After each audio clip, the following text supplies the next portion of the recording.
All right, Pioneers, heads up. The Pi Core team just dropped a really important security update.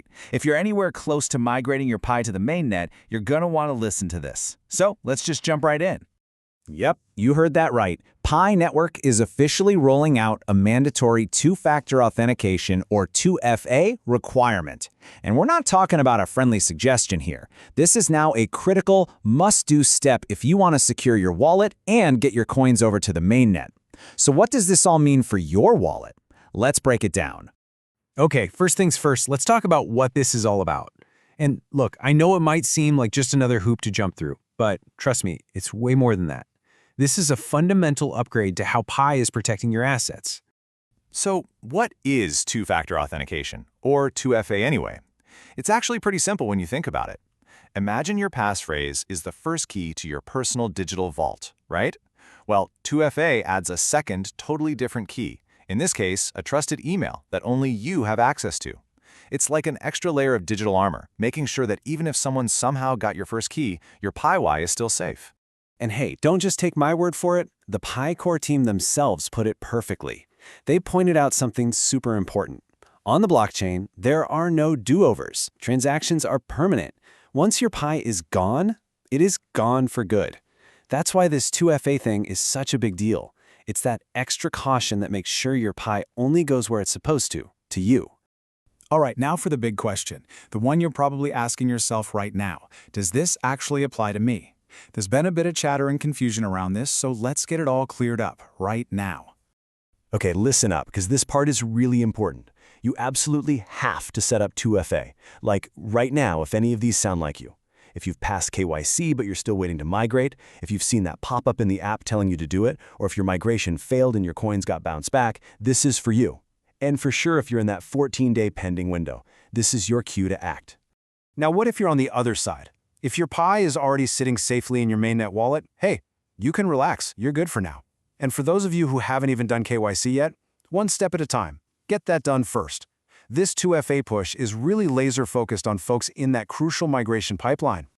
Okay, so you've figured out you need to do this. Now for the how-to part. And don't worry, this isn't complicated at all. We're going to walk through it right now, step by step.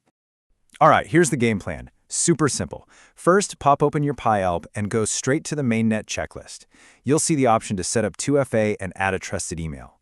After that, it'll ask for a quick liveness check, just to make sure you're you. Then, and this part is so important, you need to jump over to your email inbox. Look for a message from noreply@pi.email. Triple check that address, okay? Scammers are always out there.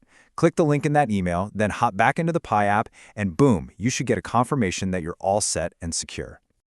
But what happens if you're one of the people who needs to do this and you just don't? What's the downside here? Let's talk about the consequences.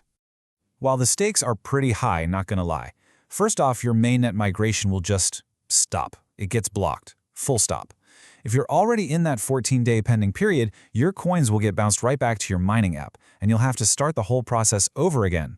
And maybe worst of all, your wallet is just left more vulnerable without that crucial second layer of security. You also might not even be eligible for other security updates down the line. Okay, so let's zoom out for a second, because this isn't just about you and your wallet. This whole 2FA requirement is a really strategic move for the entire Pi network ecosystem. It's all about getting ready for what's next. At the end of the day, it really all comes down to trust, right? By beefing up security like this, the core team is building a stronger, more reliable foundation for the open mainnet. Think about it. It makes the whole network look more serious and more secure, not just for us, the users, but for developers and maybe even investors down the road.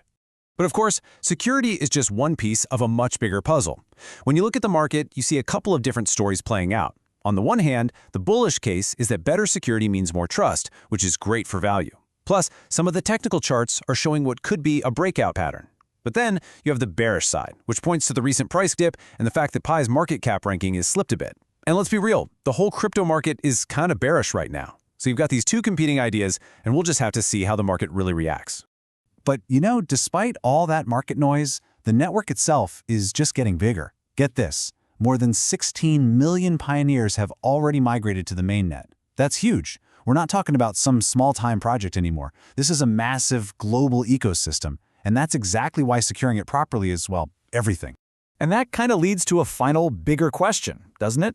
As Pi gets closer and closer to the open mainnet, and this whole thing gets more and more real, you have to wonder, in a crypto world that's all about crazy price swings and market hype, maybe, just maybe, the most valuable thing Pi can build is rock-solid security.